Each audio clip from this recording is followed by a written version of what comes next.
पर लागू नहीं होने देंगे? देखिए, बंगाल में जो कुछ भी हो रहा है, ये समय समय पर इसका रूप बदलता रहता है और ये केवल तुष्टीकरण की राजनीति है और वोट बैंक का सवाल है। और आज केंद्रीय कानून को चुनौती देने का काम हो रहा है, तो ये सिर्फ वोट बैंक की राजनीति है।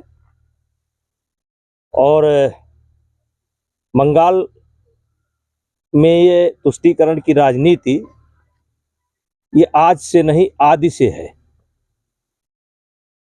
और उसी के बल पर एक तरीके से चाहे बसु का शासन रहा हो, चाहे इनका शासन रहा हो, ये मात्र तुष्टीकरण की राजनीति पर है। और एक तरीके से जैसे अलगाववाद के राह पर चलने की कोशिश हो रही है और ये उचित नहीं है, क्योंकि इसका असर पूरे देश में पड़ेगा। तो जिस तरीके से देश की आज़ादी में सिर्फ हिंदू ही नहीं बल्कि मुसलमानों ने भी तो योगदान दिया है, अगर इस तरीके का है तो वो क्यों इस तरीके से बंटवारे की बात करते हैं, 80-20 के रेशियो की बात करते हैं? देखिए, जिस समय आज़ादी के लिए संघर्ष हुआ उस समय एक भावना थी कि हमारे देश को आज़ादी मिलनी चाहिए और उसमें जो पढ़े लिखे लोग थे, चाहे हिंदू हो चाहे मुसलमान, सबकी भागीदारी रही है।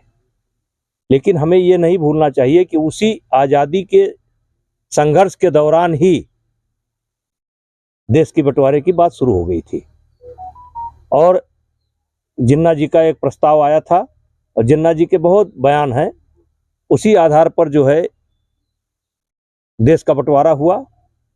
लेकिन वो फार्मूला फेल हो गया, क्योंकि बंटवारा तो हुआ, नुकसान हुआ, लोग मारे गए, लाशें इधर से भी आईं, लाशें उधर से भी गईं, लेकिन उसका कोई समाधान निकला नहीं। और जो लोग ये इस तरीके की बात कर रहे हैं, इसका रास्ता एक ही निकलेगा कि सब लोग मिलजुल करके रहें, इसके अलावा कोई रास्ता नहीं है। नेताजी, जिस तरीके से बयानवीरों के लिए क्या कहेंगे कि आगरा के